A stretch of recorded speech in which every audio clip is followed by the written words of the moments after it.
today marks exactly 25 years since the American embassy bomb blast that claimed the lives of hundreds of people, leaving thousands injured. And although many years have passed, the survivors of the attack are yet to find closure as they seek to forget the events of that fateful Friday. The fight for compensation from the American government also rages on, with the hope that their efforts will bear fruits in due time. Elizabeth Atieno sat down with some of the victims and survivors of the U.S. Embassy bomb blast and filed this special report. 10:30 a.m., 7th August 1998. Lives were taken. Lives were changed. A huge explosion at the American embassy completely transformed the landscape of Kenya's capital, claiming the lives of 224 people, leaving approximately 5,000 injured. We embark on a journey to Kikambala, Kilifi County. The cool breeze in this evergreen forest sways us to the home of Oscar Ikinya, one of the 5 survivors who made it through the rubbles of the Ufundi building on the fateful Friday. So kujiguza hivi ndio nikapata hapa juu, sijui kama unaona hapa kulikuwa na kijiti hapo. So nilipojaribu kuitoa ikasonga na kichwa, nikajua pengine hiyo acha niwaachie madaktari. For Oscar, the scar is nothing compared to the emotional and psychological torture he has been forced to endure for the past 25 years. Oscar began noticing a foul smell oozing from his body. He suspects it is trimethylaminiuria or fish odor syndrome. Nimekuwa nikitoa harufu fulani kutoka kwa mwili. Nikikaa mahali kuna watu, unapata kila mtu yuko uncomfortable, watu wanaanza kukohoa, kushika mapua, kuniangalia vibaya.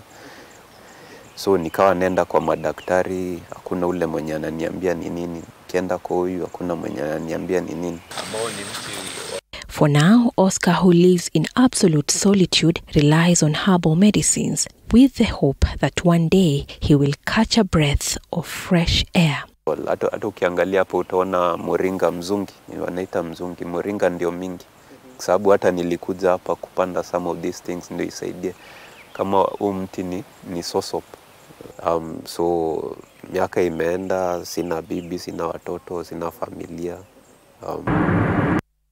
Back in Nairobi, we meet 83-year-old Redempta Kadenge, a mother of 6, also a survivor of the infamous bombing. On that fateful day, she was part of a boardroom meeting at the TSC building. She was the only one who made it out alive in that room. All her colleagues perished right before her eyes. Every time I put on clothes, I found bleeding. So I lost 3 teeth. It was an open hole. If I talked, you could see the jaws moving up and down. What's more shocking about Redempta's story is that no matter the amount of pain she endures, either physically or psychologically, she is unable to shed a tear. Her tear glands blocked due to the bomb. And so I really got shocked when even my husband died.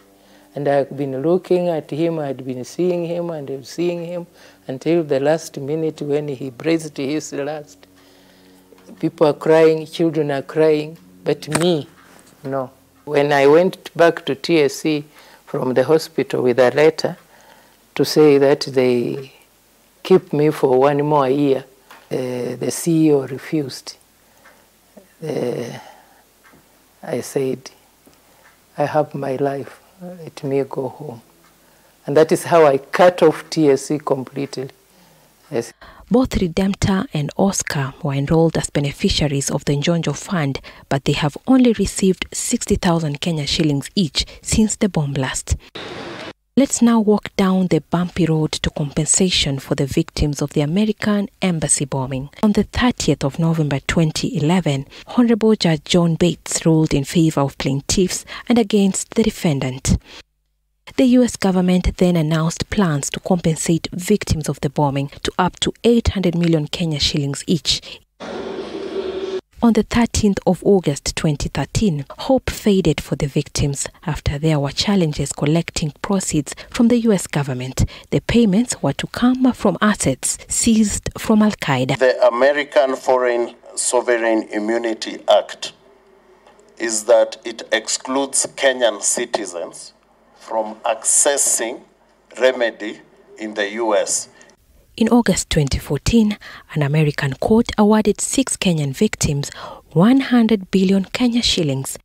Up until now, thousands of victims are yet to receive their compensation from the American government. Over 2 decades later, the pain of justice delayed cuts deeper in the hearts of victims of the American embassy bombing, who wait for a piece of redemption as they seek to forget the harrowing events of 7th August 1998.